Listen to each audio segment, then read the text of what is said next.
Assalamualaikum warahmatullahi wabarakatuh. Alhamdulillah, wassalatu wassalamu ala rasulillah. Asyhadu an la ilaha illallah wahdahu la syarikalah wa asyhadu anna Muhammadan abduhu wa rasuluh sallallahu alaihi wasallam la nabiyya ba'dah. Amma ba'd. Mari kita bersyukur dan bertahmid kepada Allah. Alhamdulillah, bersolawat kepada Nabi Muhammad. Allahumma sholli ala Muhammad. Kaum muslimin dan muslimat, jamaah salat tarawih, jamaah Masjid Al-Iqra yang saya muliakan. Sebelum saya berangkat ke sini, ada beberapa orang teman yang memberitahukan kepada saya di Sydney ada teman-teman kita yang mempunyai jamaah dengan nama Iqra. Barangkali nanti bisa diajak di sana, karena kebetulan sebelumnya saya ketemu dengan Pak Mahildi Ansarullah dan Pak Irwan Praetno. Mereka adalah teman akrab saya sejak lama, dan setiap ada acara-acara yang dilakukan saya selalu diundang. Tapi karena kita adalah pegawai negeri, maka tentunya kita bergerak di belakang layar. Akhirnya saya ketemu dengan bapak-bapak di sini yang beliau sebut itu. Hal yang sama juga saya temukan ketika saya pergi ke Tokyo 2 tahun yang lalu. Dan di situ jamaah yang sama juga saya temukan. 15 hari saya di situ, dan memang halaqah ini sangat antusias dan sangat intens dilakukan dalam rangka untuk kedekatan umat Islam kepada agama. Grand design-nya seperti itu. Tetapi ketika kita lihat tingkat keagamaan bapak-bapak dan ibu-ibu yang berada di sini, malah saya menemukan ada sedikit lebih daripada yang saya temukan di Tokyo. Ini mungkin karena di sana tempat kegiatan Ramadan itu terpusat di street Sekolah Republik Indonesia Tokyo, dan di bawah koordinasi Kedutaan Besar. Sementara di sini sering seperti main kucing-kucingan atau apa dengan kaunsil segala macam, sehingga perjuangannya agak sedikit lebih. Tetapi itulah jihad sebenarnya. Itulah jihad ya. Dengan biaya yang cukup tinggi, dengan menyewa gedung ini untuk takmir Ramadan, itu adalah sebuah jihad yang lebih tinggi sebenarnya daripada satu orang mengirim uang ke kampung halaman dan membangun masjid sendirian. Sementara jamaahnya tidak antusias untuk mentakmirkan masjidnya. Pada malam ini saya akan mengupas sesuai dengan masjid yang bapak-bapak dan ibu beri nama, yaitu Iqra. Mudah-mudahan kupasan ini tidak sama atau belum diuraikan oleh para asatis atau para mubalik sebelumnya. Saya beri judul sebenarnya ceramah malam ini adalah Iqra. Tetapi kalau kita luaskan dia menjadi bukti kebenaran Al-Quran. Seperti di dalam surat Al-Alaq 1-5. itu adalah ayat surat yang pertama diturunkan oleh Allah Subhanahu wa taala kepada Nabi Muhammad. Itu bukan surat Iqra, tetapi surat Al-Alaq. Yang diturunkan pertama kali itu hanyalah sampai ayat 5. Yang selebihnya diturunkan juga di Makkiyah, ayat-ayat yang turun di Mekah. Itu dasar pemikiran ceramah yang akan saya kupas pada malam hari ini, sambil kita menjelaskan kebenaran Al-Quran secara kata dan kebenaran Al-Quran secara universum atau secara kauniyah. Bapak-bapak dan ibu sekalian, kalau kita simak secara seksama ayat yang pertama sampai yang kelima, A'udzubillahi minasyaitonirrajim. Iqra bismi rabbikal ladzi khalaq. Khalaqal insana min 'alaq. Iqra wa rabbukal akramul ladzi 'allama bil qalam. 'Allamal insana ma lam ya'lam. Bacalah dengan nama Tuhanmu. Belum disebutkan di situ Tuhan itu siapa. Ayat surat yang pertama, surat yang ketiga, surat yang keempat di dalam Al-Quran masih disebut dengan Rabb. Tidak, belum disebut dengan kata Allah. Sama dengan Al-Quran surat Al-Mudaththir. Ya ayyuhal mudaththir, qum fa'anzir wa rabbuka fakabbir. Al-Muzammil juga begitu. Baru Allah itu disebut oleh malaikat Jibril kepada Nabi Muhammad ketika turun surat yang ke-6, yaitu Qul huwallahu ahad. Rabb yang kamu maksud itulah Allah. Rabb yang kamu maksud itu adalah Allah. Maka dikuncilah makna Rabb di situ adalah Qul huwallahu ahad. Katakanlah Muhammad, huwa itu perginya kepada Rabb dalam surat-surat sebelumnya. Dan dia adalah Allah.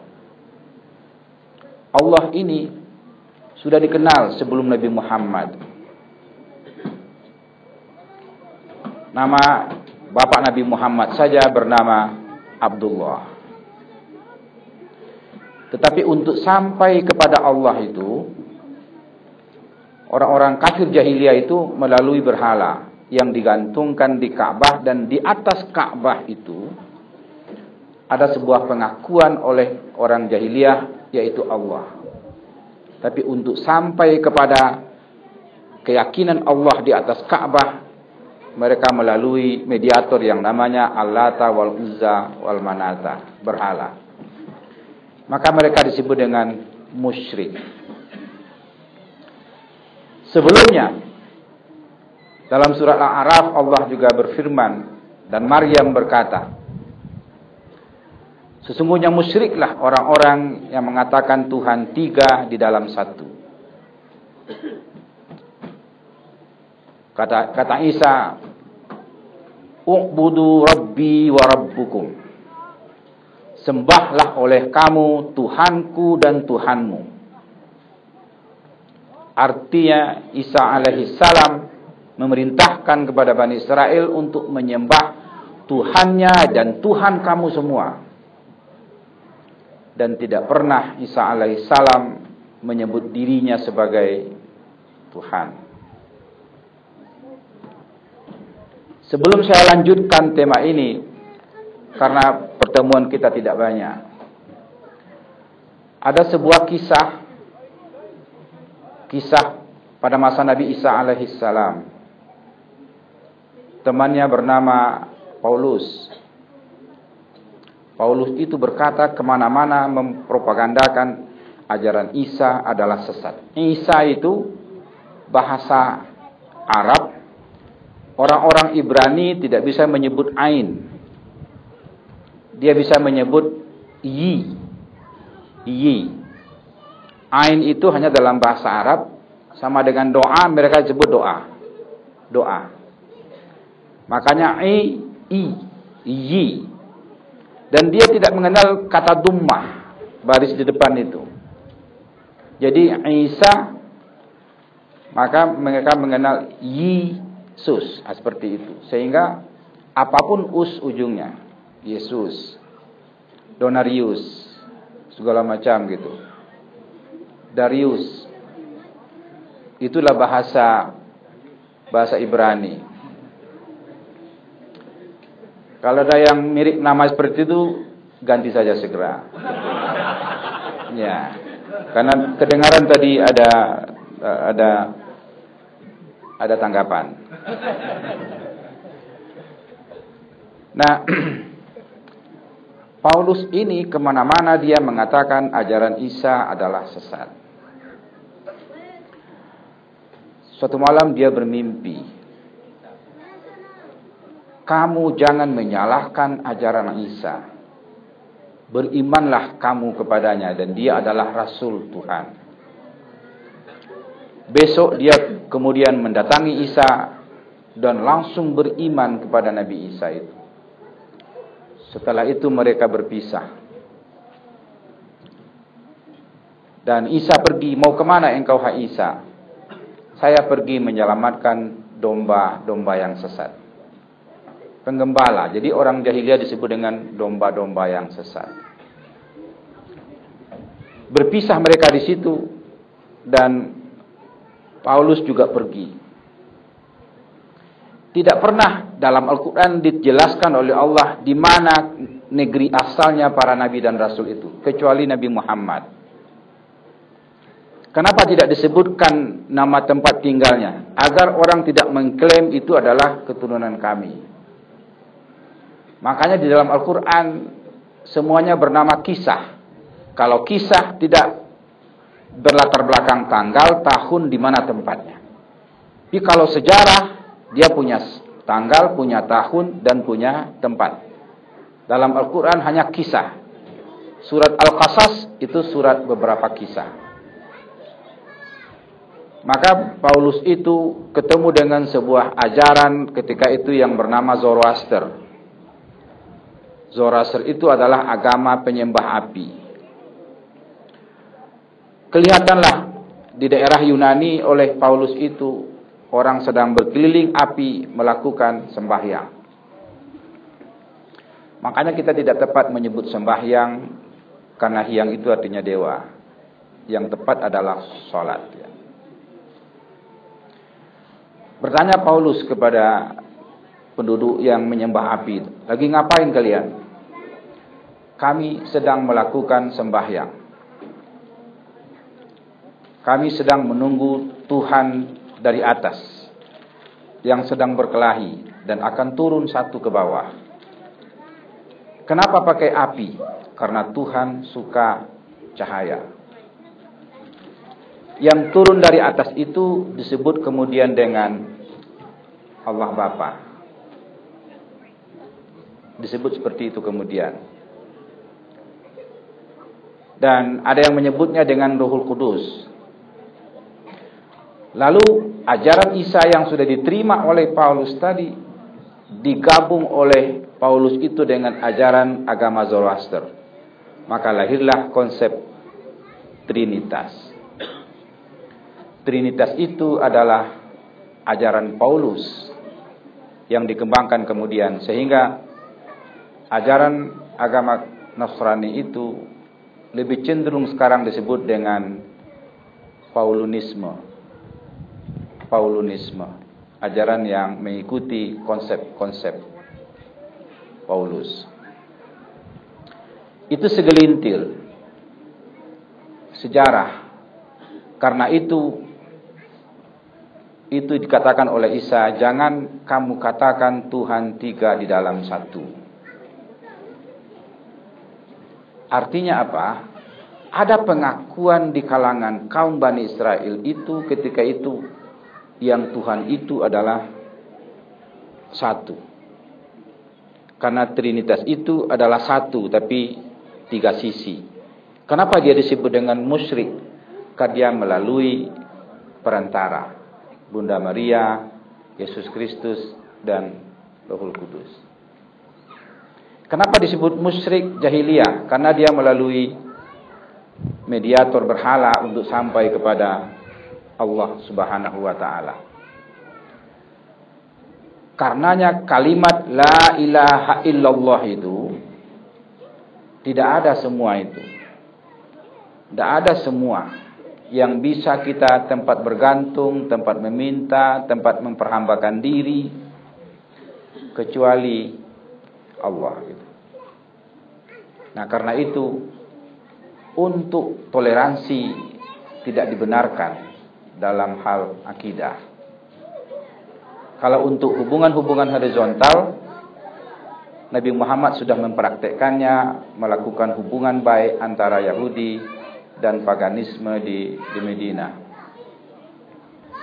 Bapak-bapak dan ibu-ibu sekalian, kita kembali ke topik ayat, yaitu bacalah dengan nama Tuhanmu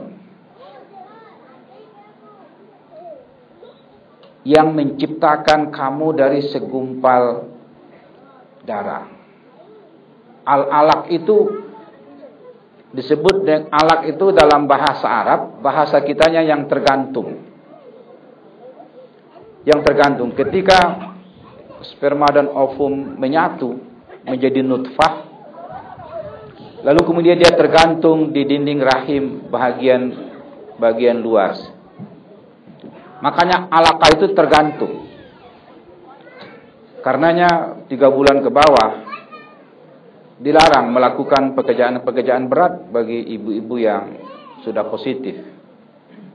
Kalau dia goyang sedikit saja maka dia bisa jatuh, maka dia bleeding, pendarahan dari segumpal daging, darah. Artinya yang pertama sekali yang harus dibaca itu, yang diiqra, yang dibaca itu adalah proses penciptaan kita ini. Itu sangat eksak sekali Al-Quran menjelaskan kepada kita. Yang pertama kali yang dibaca itu adalah yang penciptaan kita, manusia. Bapak dan ibu sekalian, kenapa manusia, kenapa kita yang harus kita perhatikan pertama sekali?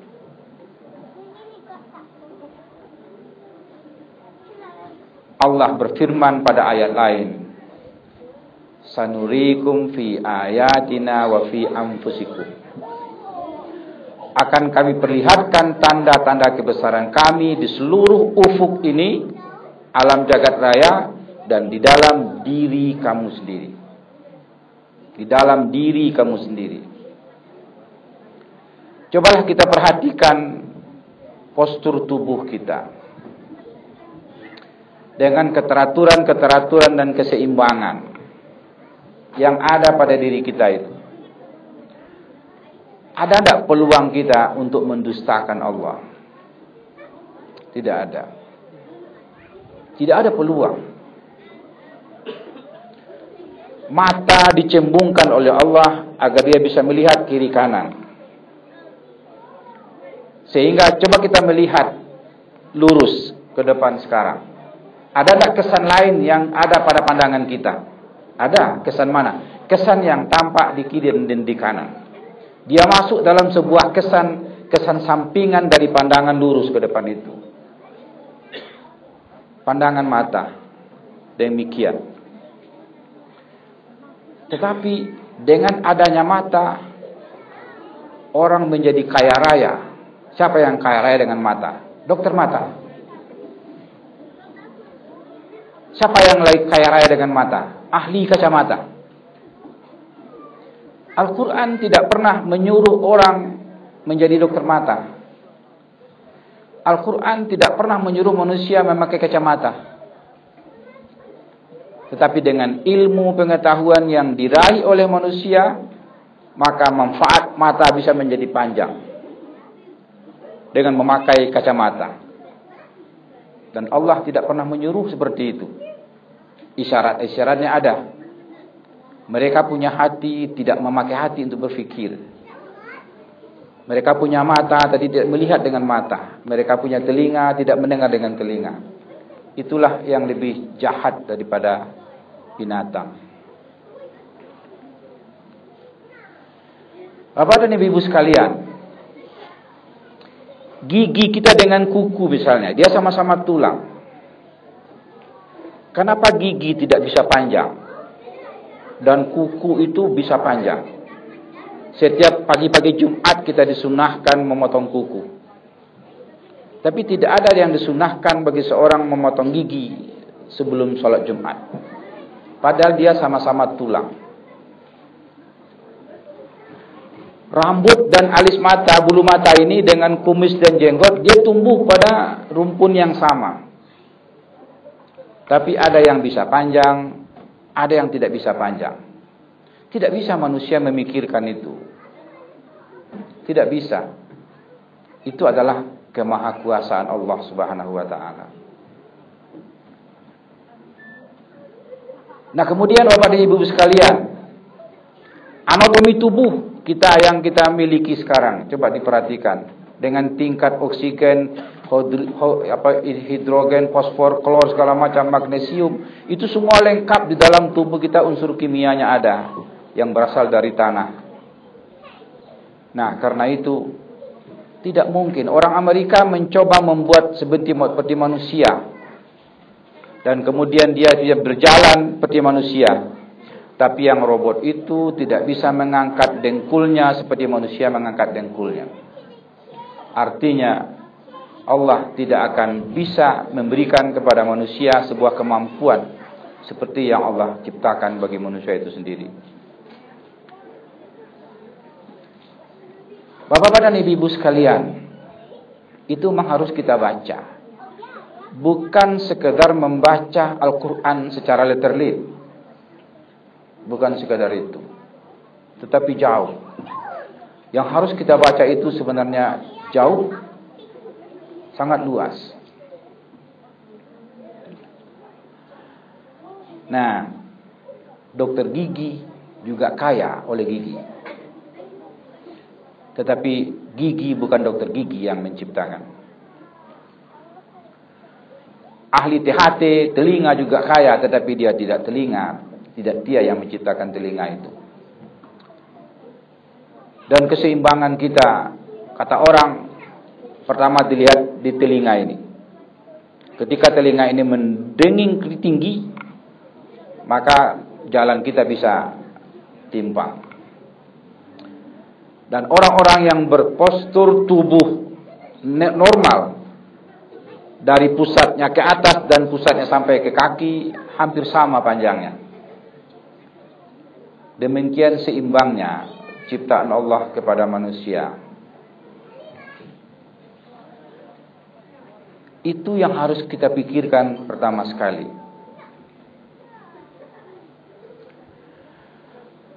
Bapak-bapak pernah mungkin mendengarkan istilah akal dan nafsu. Akal itu tidak di sini letaknya, tidak di kepala letak akal itu. Akal itu adalah membalut jantung. Yang dikatakan kalbu itu sebenarnya tidak hati atau al-kabat dalam bahasa Arab. Hati itu yang ada dua. Tapi yang kalbu itu sebenarnya adalah jantung. Ala wahiyal kalbu. Dia adalah jantung yang berproses melalui ginjal mengalirkan air darah ke seluruh tubuh. Sedangkan nafsu itu bahasa asalnya adalah jiwa.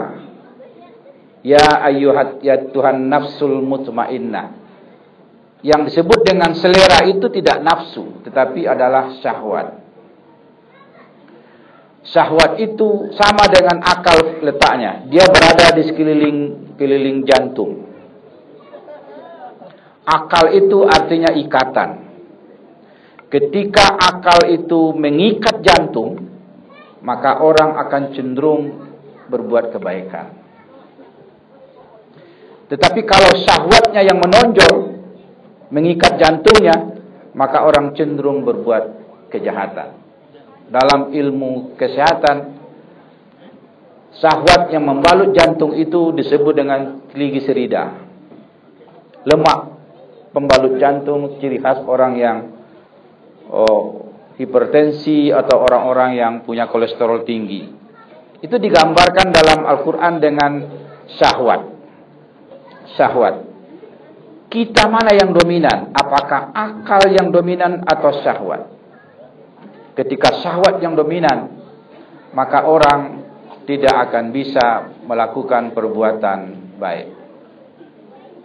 Kalau yang akalnya yang dominan, maka akal itu mengikat jantung kita, maka dia akan membimbing kita kepada kebenaran. Bapak dan Ibu sekalian, saya coba, mungkin Bapak pernah mengakses sebuah dialog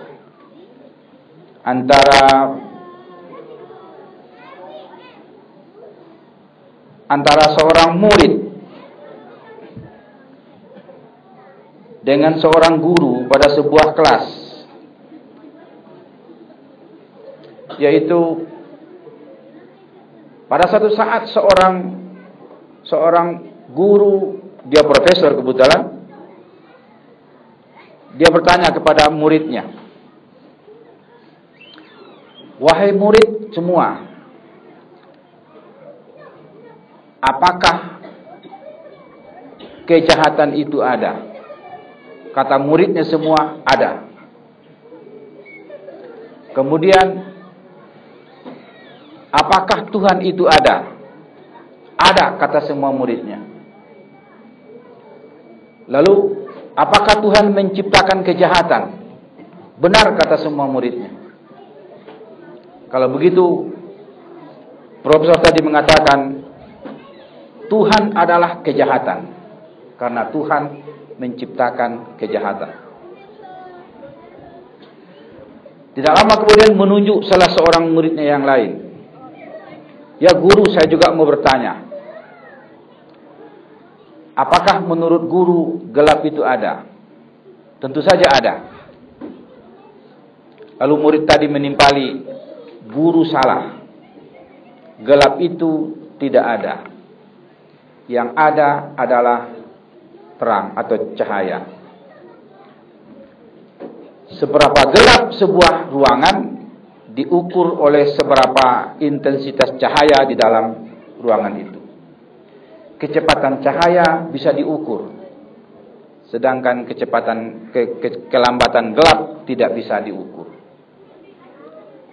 Kalau begitu, guru tidak benar, kata murid tadi satu orang. Lalu dia melanjutkan, "Ya guru, apakah menurut guru dingin itu ada?" "Benar. Tidakkah pernah engkau sakit flu?"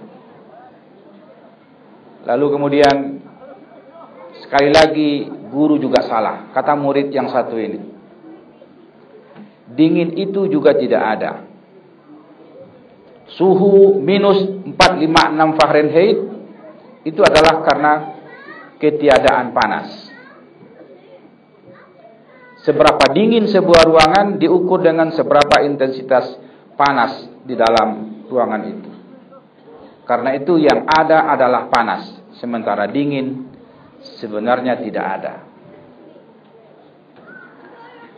Lalu kemudian murid tadi bertanya lagi pada gurunya, "Ya guru, apakah menurut guru kejahatan itu ada?" "Benar. Tidakkah engkau perhatikan setiap hari kecelakaan segala macam terjadi kriminal?"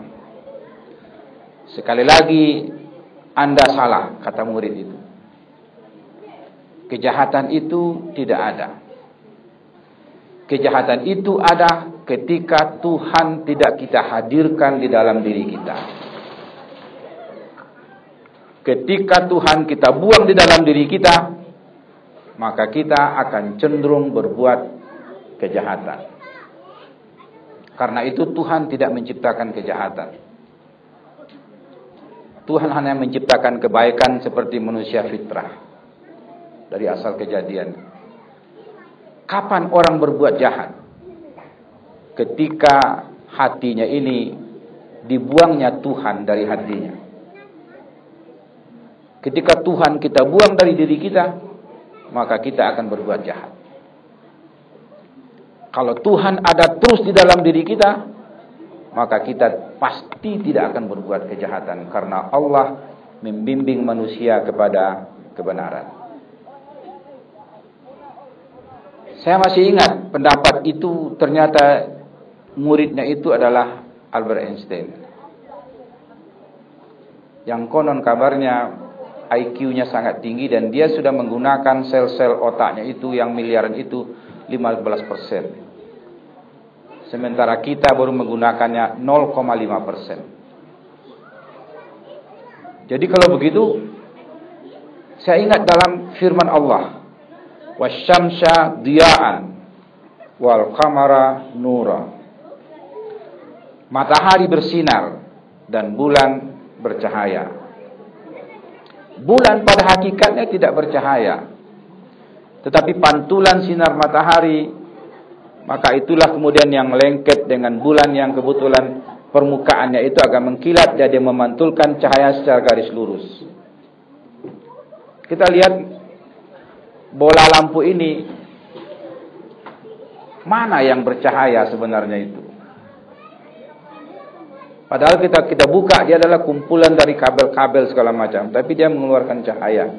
Dan kita bisa kuliah malam ini karena cahaya lampu. Nah, bulan itu meluruskan cahayanya pula ke bumi, sehingga bumi malam hari juga terang. Cahaya itu tidak pernah berbelok. Kita lihat flash apa senter misalnya. Senter kalau kita luruskan, tidak pernah berbelok cahaya itu. Dia lurus cahaya itu. Kesimpulan saya apa? Berarti kalau cahaya lurus, cahaya itu adalah gambaran dari petunjuk dari Allah. Orang yang diberi petunjuk oleh Allah, maka dia akan berpikir lurus dan berkata lurus dan berkata benar. Orang-orang yang tidak diberi petunjuk oleh Allah, maka dia akan berpikiran bengkok dan kemana-mana pergi. Karena petunjuk tidak pernah membawa orang kepada kejahatan. Petunjuk hanya membawa orang kepada berpikir lurus untuk menemukan sebuah kebenaran. Jadi kalau begitu, kaum muslimin dan muslimat sekalian, ternyata itu harus juga kita baca. Keindahan-keindahan ungkapan seperti itu diungkapkan. Albert Einstein itu belum mengenal Islam. Mungkin juga dia tidak mengenal Tuhan dalam makna Islam, tapi dia bisa memilah. Dengan ilmunya dia bisa memilah bahwa memang ada supreme being, ada Allahul Aliyul Azim yang lebih mulia, yang lebih maha kuasa dari kebenaran yang dicari oleh manusia. Bapak-bapak dan ibu-ibu sekalian, di dalam Al-Quranul Karim, ketika Allah menggunakan kebenaran, tidak pernah dalam bentuk plural, tidak pernah dalam bentuk jamak. Contoh, Al-haqqu min rabbika fala takunanna minal mumtarin. Yang benar itu datang dari Tuhanmu, jangan kamu ragu. Al-haqqu itu bentuk katanya adalah singular, tunggal. Tidak ada jamaknya. Coba cari dari Al-Fatihah sampai surat An-Nas. Tidak ada bentuk kata jamak, kata plural dari al-haqqu itu. Jamaknya adalah al-huquq, tidak ada dalam Al-Quran itu. Demikian juga ketika Allah menguraikan kata an-nur. Allahu nurus samawati wal ard. Yukhrijuhum minan nuri minaz zulumati ilan nur. Sementara kata az-zulumat itu banyak jamak. Banyak dalam kata jamak dalam Al-Quran. Kegelapan, kebusukan, segala macam, itu banyak bentuk jamak dalam Al-Quran. Sementara An-Nur dalam Al-Quran itu bentuk tunggal semua. Tidak ada jamak. Demikian juga hudan. Zalikal kitabul la raiba fihi hudan lil muttaqin. Hudan itu juga dalam Al-Quran tidak ada kata jamak, kata plural. Dia bentuk tunggal semua. Kalau begitu, kebenaran itu satu, tidak banyak. Dan kebenaran itu adalah kata hati, bukan cara pandang.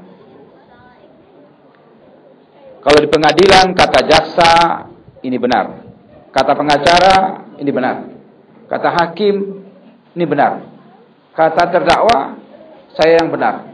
Lalu mana yang benar? Karena itu adalah cara pandang. Yang benar itu adalah kata hati. Itu yang benar. Sekarang logikanya lain, Bapak, saya sampaikan kepada Bapak semua. Logika matematik. Kurang dikali tambah, hasilnya adalah kurang. Tambah dikali kurang, hasilnya juga kurang. Kurang dikali kurang, hasilnya juga tambah. Tambah dikali tambah, hasilnya juga tambah. Logika matematik. Apa yang bisa kita simpulkan di situ?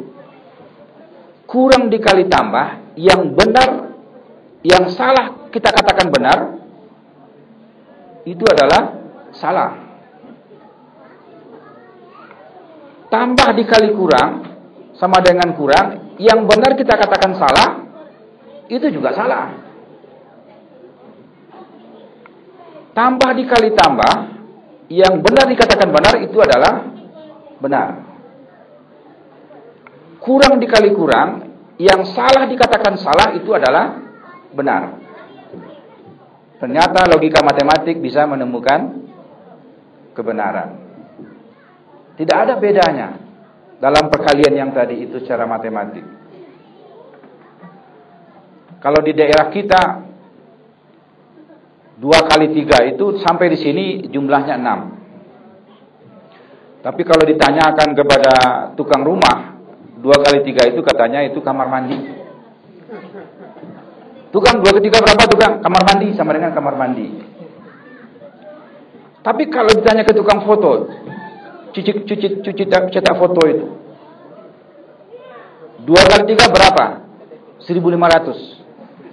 Kenapa 1.500 jumlah 2 kali 3 kalau dia? Karena persepsinya yang terbayang dari dalam kepalanya itu apa? Angka-angka dari orang yang mencuci cetak foto bagi dia. Kenapa berubah jumlahnya? Persepsi, cara pandang. Karena itu orang yang menyalahkan orang lain itu tidak benar. Belum tentu orang yang kita salahkan itu tidak benar dibanding kita.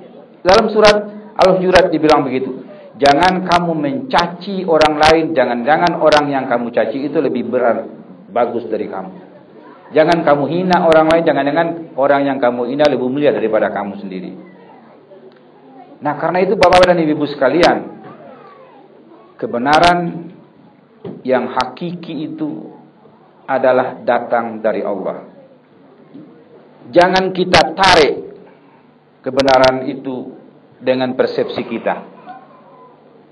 Mungkin di sini tidak ada pedagang bakso dan cendol keliling, tapi sebagai anekdot bisa saya sampaikan. Ada orang berdua kos, yang satu tukang bakso, yang satu tukang cendol. Habis sholat subuh, mereka berdoa berdua. Doanya beda-beda. Doa tukang bakso kalau bisa pagi hari itu panas, di hujan. Sementara doa tukang cendol kalau bisa hari itu panas. Tempat mereka meminta satu juga, tapi doa mereka berbeda. Lalu mana yang dikabulkan oleh Allah? Jangan kita dikte Allah, tetapi apa yang diberikan oleh Allah kepada kita, itulah sebenarnya yang benar. Di daerah saya di Payakumbuh, ada orang yang punya anak, sudah 5 orang anaknya laki-laki semua. Kata orang kampung, mungkin yang ke-6 perempuan. Tapi kalau mau anak perempuan, karena di Minangkabau matrilineal, bikin rumah dulu. Bikin rumah dulu, setelah bikin rumah baru persiapkan untuk anak berikut. Maka dia bikin rumah, lalu dia memproses reproduksi kemudian. Ternyata yang lahir juga laki-laki. Kebetulan bidannya adalah ipar saya sendiri, maka dia mengatakan kata-kata yang tidak enak, ya impolite itu di depan bidan itu. Maka ipar saya bilang, mengucaplah kamu. Ini adalah pemberian dari Allah. Jangan kamu dikte Allah. Apa yang terjadi kemudian? Anaknya yang ke-6 itu dari kelas 1 SD sampai kelas 3 SMA senior high school itu juara 1. Anak yang ke-6 itu. Menyesal dia mengucapkan kata-kata kasar. Padahal Allah ada hikmah di balik pemberian Allah itu kepada kita. Bapak-bapak dan ibu-ibu sekalian. Nah, karena itu di dunia ini yang bisa menghitamkan yang putih, memutihkan yang hitam hanya 2 saja. Yang pertama tukang cat, yang kedua pengacara.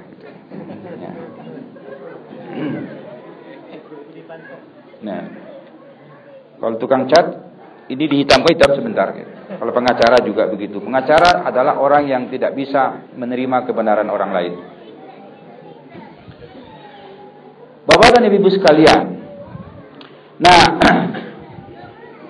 sekarang kita kerucutkan lagi ke topik yang saya sampaikan pada awalnya, yaitu ayat 1 sampai 5 surat Al-Alaq itu tidak ada jawaban.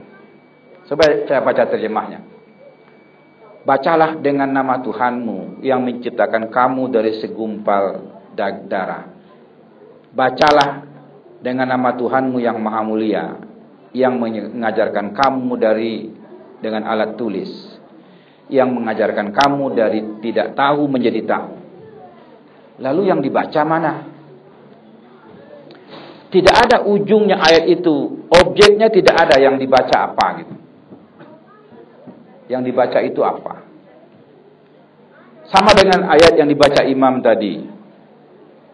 Afala yanzuruna ilal ibli kaifa khuliqat. Tidakkah engkau perhatikan bagaimana onta diciptakan Allah? Wa ilas samai kaifa rufi'at. Dan kepada langit kenapa digembung pengembungan, sistem pengembungan. Kenapa tidak rata? Wa ilal jibali kaifa nusibat.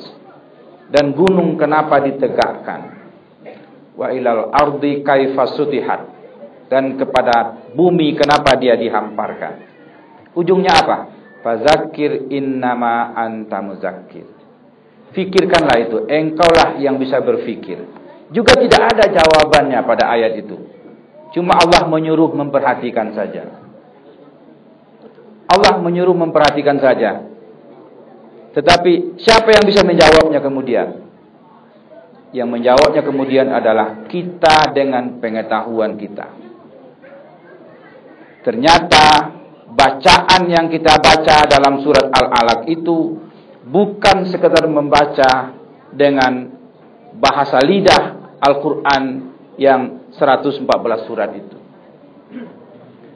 Bapak mungkin, ibu-ibu mungkin pada bulan Ramadan, malah tadi malam sudah mulai baca Al-Quran untuk dikhatamkan, ditamatkan sampai selesai. Itu memang sunnah Rasul. Tapi persoalannya adalah mengertikah yang kita baca itu? Pahamkah kita maksudnya? Orang-orang seperti Australia, orang-orang Barat yang masuk Islam karena dia memahami, mempelajari Al-Quran, baru dia masuk Islam. Dia masuk Islam. Saya masih ingat seorang Perancis, Maurice Bucaille namanya. Dia kebetulan meneliti tentang pertama mumi Fir'aun di Mesir. Al-Quran hanya bilang begini, Al-yawma nunajjika bibadanika litakuna min khalfika ayah. Pada hari ini kata Allah, kami selamatkan fisik Fir'aun itu menjadi bukti bagi orang yang hidup kemudian. Apa yang terjadi ketika orang menggali Fir'aun di pesisir pantai, maka ditemukanlah tubuh Fir'aun itu yang selamat. Tujuan Allah apa? Agar bukti bagi kita yang hidup sekarang ini, inilah orang yang innahu tagha, kata imam tadi, yang menyombongkan diri. Fir'aun yang menyombongkan diri. Ternyata ayat yang mengatakan Fir'aun diselamatkan ternyata benar, kata Maurice Bucaille. Ada satu lagi ayat yang dijelaskan tentang Ashabul Kahfi.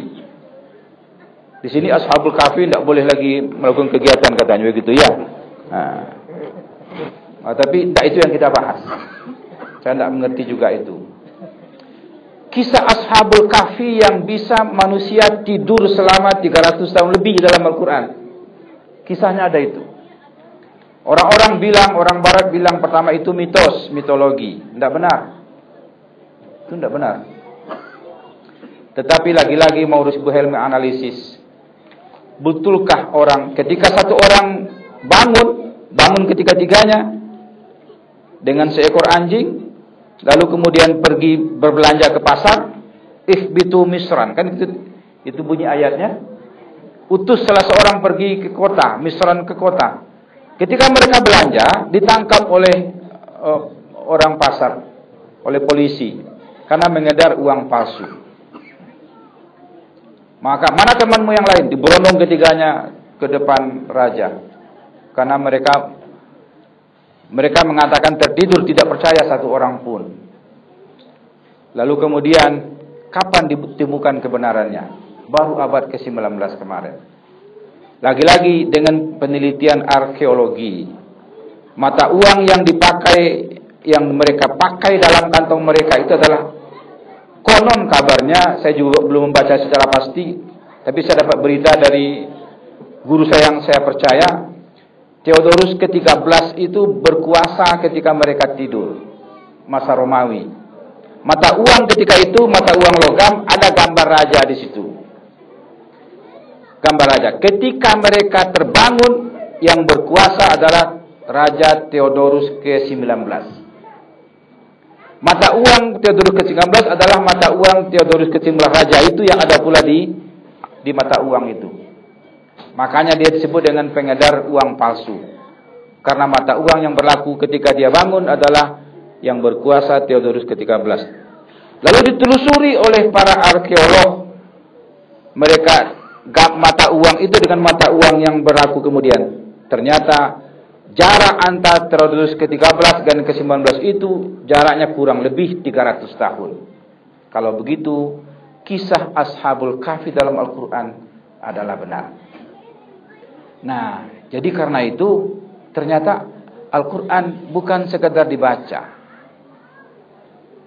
tetapi ternyata memang kita pahami dan kita cari maksudnya dan kita cari penafsirannya agar Al-Quran itu bisa dijelaskan oleh kita seperti yang ada dalam surat Al-Baqarah 185 itu, Syahrul Ramadan alladzi unzila fihi al-Quran hudan linnasi wa bayyinati minal huda wal furqan.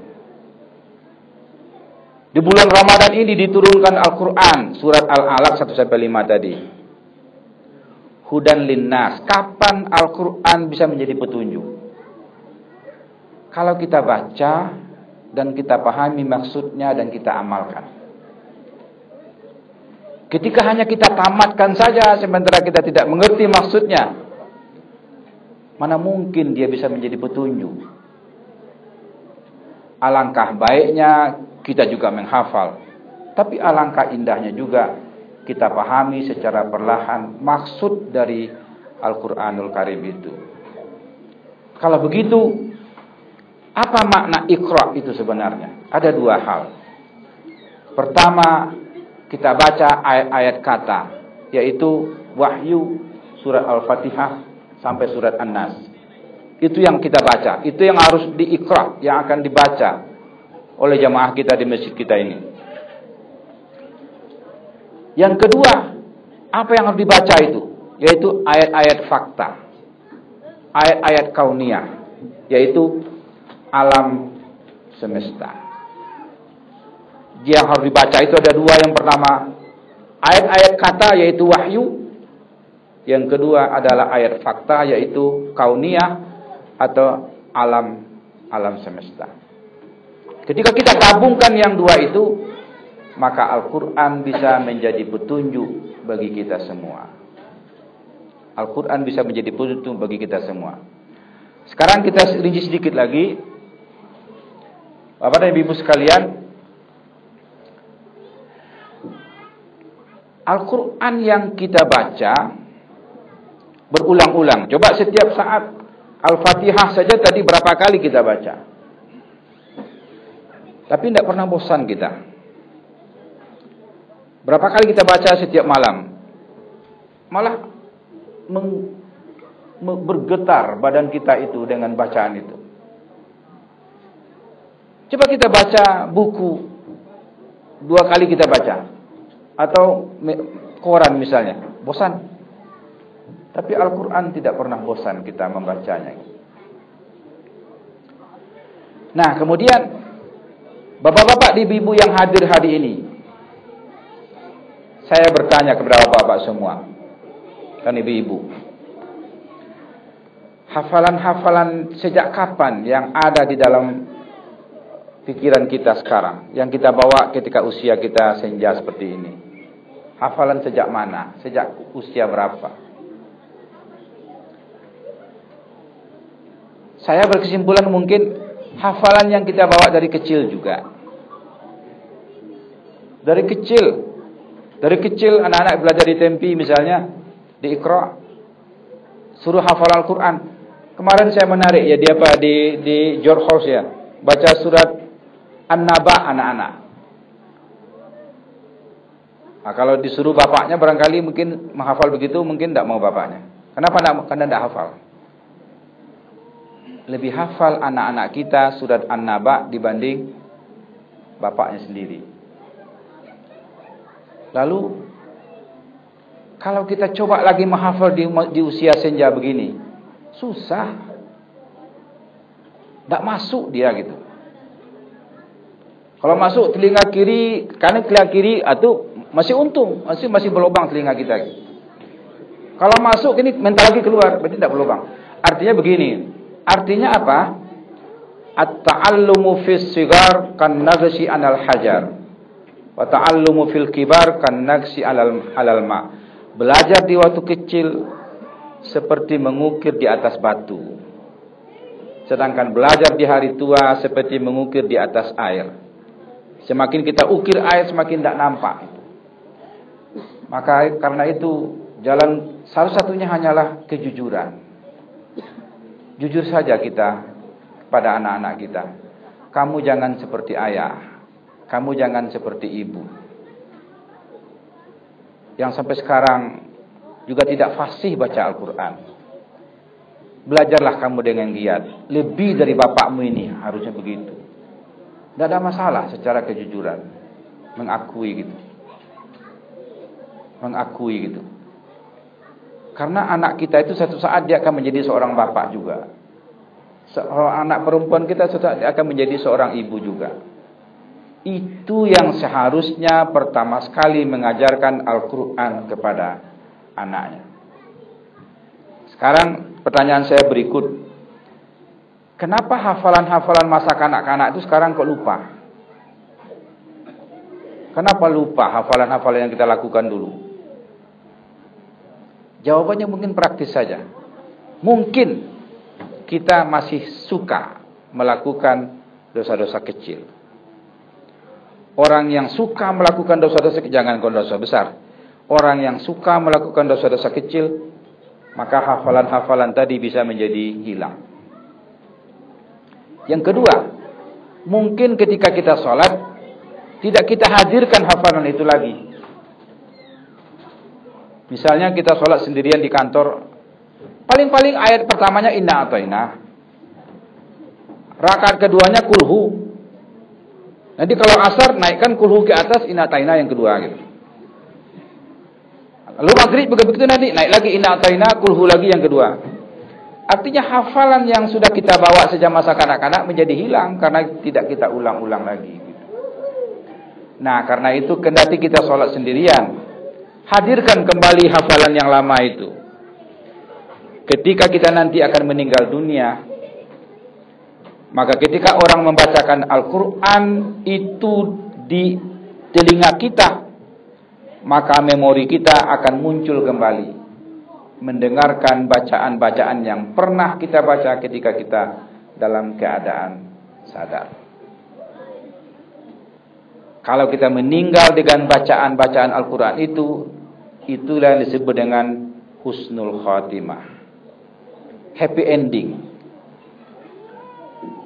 Happy ending. Tapi kalau setelah kita meninggal baru orang baca Al-Quran di samping kita, tidak ada pengaruhnya kepada kita itu. Ada orang ya habis meninggal lalu ditabur, diletak di samping itu baca Yasin sama-sama gitu. Mana kedengaran lagi oleh jenazah itu? Seharusnya sebelum meninggal. Nah, agar kita bisa lembut meninggal kita nanti di hadapan malaikat maut, maka ulang-ulang kembalilah bacaan-bacaan Al-Quran yang pernah kita baca itu. Dan satu saat dia nanti akan dibacakan orang ketika kita akan menghadap Allah Subhanahu wa ta'ala. Jadi Bapak dan Ibu sekalian, itulah sebenarnya yang hendak saya sampaikan pada malam hari ini, sesuai dengan kelompok atau jamaah yang bapak-bapak ibu-ibu bina sekarang, yaitu Iqra. Itu adalah nama yang sangat mulia. Tapi ingat, nama yang sangat mulia itu jangan hanya sekedar nama seperti William Shakespeare bilang, what is the name? Apalah arti sebuah nama? Tetapi dalam Islam nama itu adalah doa. Ketika kita sudah masuk ke dalam sebuah nama, mari kita pertahankan nama itu dengan tindak tanduk, perilaku, segala macam behavior apapun namanya, agar dia bertahan dalam makna hakikinya. Itulah ceramah Ramadan yang bisa saya sampaikan. Kenapa saya menguraikan seperti ini di depan bapak-bapak semua? Karena bapak-bapak dan ibu semua yang pergi merantau ke sini adalah orang-orang yang terpilih sebenarnya untuk bekerja dengan digri yang sudah agak lebih. Sehingga dengan digri yang lebih itu mendalami Al-Quran akan lebih cepat cerna dibanding masyarakat awam yang hanya sekedar menghafal, membaca, menghatam Al-Quran atau menamat Al-Quran pada bulan Ramadan. Walaupun sudah 9:30, tapi bagusnya kita berdiskusi juga ada beberapa waktu. Kalau ada bapak-bapak dan ibu-ibu yang mau bertanya, silakan. Ada yang terasa, ada yang mungkin tidak sesuai dengan apa yang saya uraikan, saya juga senang. Itu lebih bagus. Berarti itu adalah sebuah pencaharian ke arah yang lebih baik. Demikian, silakan bapak dan ibu semua. Silakan.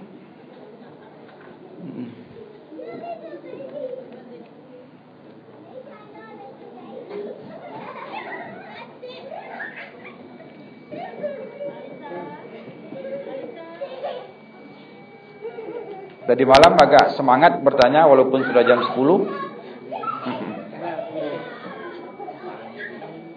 Oh, malam minggu ya. Oh gitu. Nah, silakan. Pengen sedikit cerita aja, karena kita juga punya kelompok halakoh yang saat ini dibina oleh Ustadz Yudi. Sebelumnya kita pernah diberikan semacam tausiah dari Ustadz Putra mengenai membaca Quran. Menurut beliau itu ada 4 tahapan yang insya Allah kita semua bisa menuju ke sana gitu. Tahap awal itu yang membaca seperti yang Pak Profesor yang sebutkan, tahap membaca atau mungkin tilawah istilahnya ya. Kemudian tahap kedua itu tahap memahami. Saya lupa apa itu istilah bahasa Arabnya, saya kira ada. Tapi ada di Facebook saya tulis tapi lupa saya. Iya. Kemudian tahap berikutnya menghafal. yaitu mungkin hafiz istilahnya, dan tahap yang keempat itu yang kita semua usahakan untuk mengamalkannya gitu. Jadi ya saya kira menurut Pak Profesor bagaimana mengenai keempat tahapan tersebut? Itu benar seperti itu. Tapi sebelum kita hafal, sebelum kita sempat menghafal, jangan kita tidak memahami dulu. Misalnya tidak hafal-hafal juga, tapi tahap yang keempat baru memahami maksudnya. Lalu tidak hafal juga misalnya, lalu kita belum paham maksudnya, tidak bisa begitu juga. Itu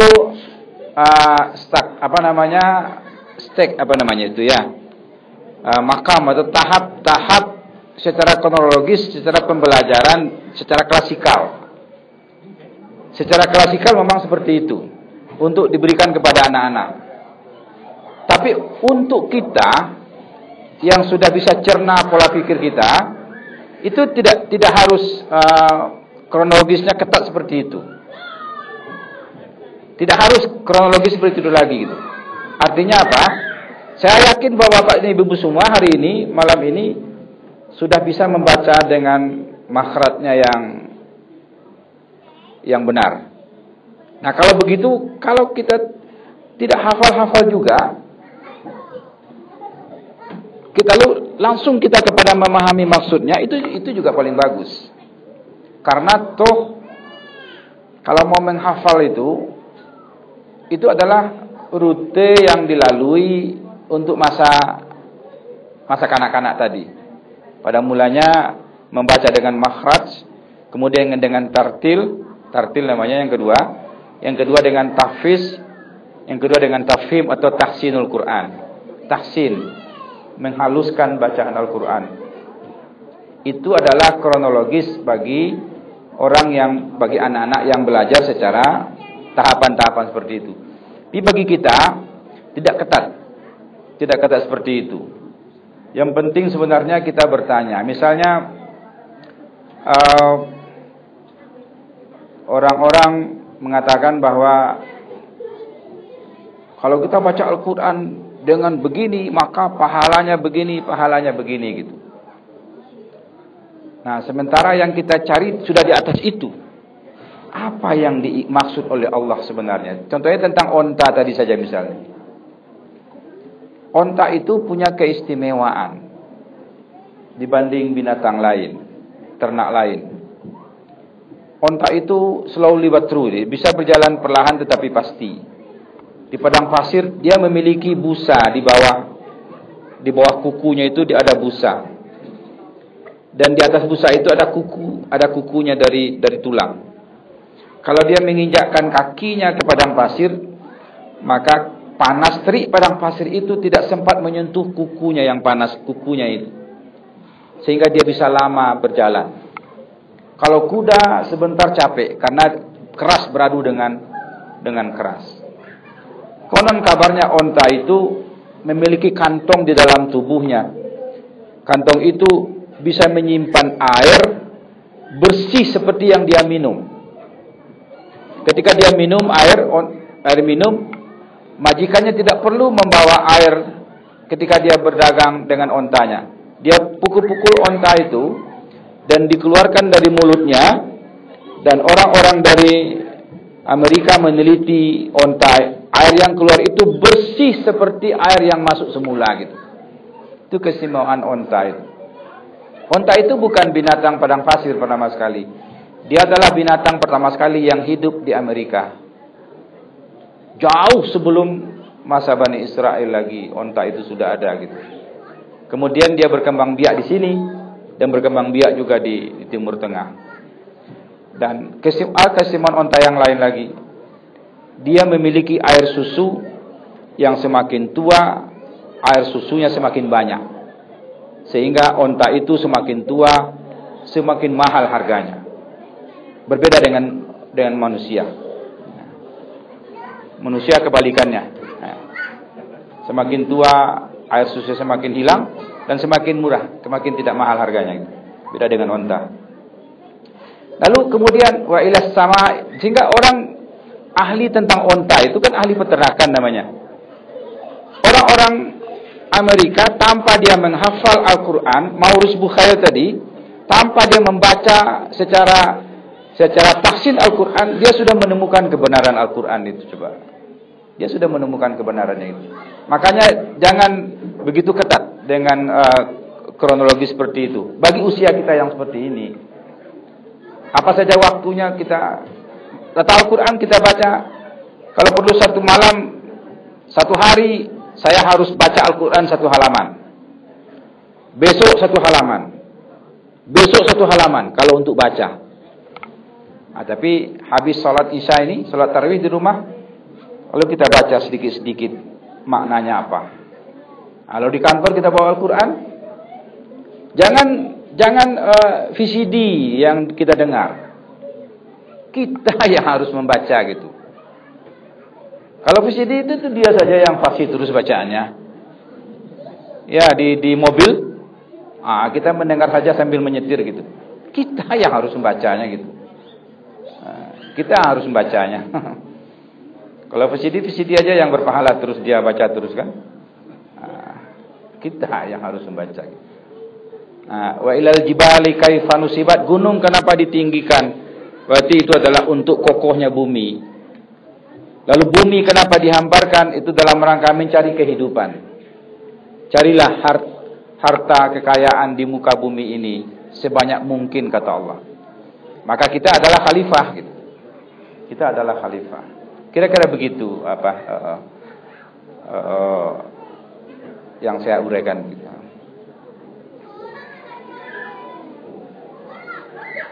Kalau ada yang masuk siang besok silakan bertanya. Berarti kalau tidak ada lagi berarti masuk pagi semua.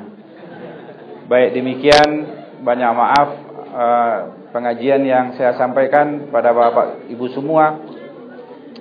Saya jauh dari Sumatera Barat diajak ke sini untuk berbagi. Mudah-mudahan apa yang saya sampaikan ini menjadi ibadah bagi saya dan menjadi amal ibadah bagi Bapak dan Ibu semua. Mudah-mudahan kita semakin dekat kepada Al-Quran dan semakin menambah ketaatan kita untuk berjihad menegakkan Islam di anak benua Kanguru ini. Banyak maaf, wabillahi taufiq wal hidayah. Wassalamualaikum warahmatullahi wabarakatuh.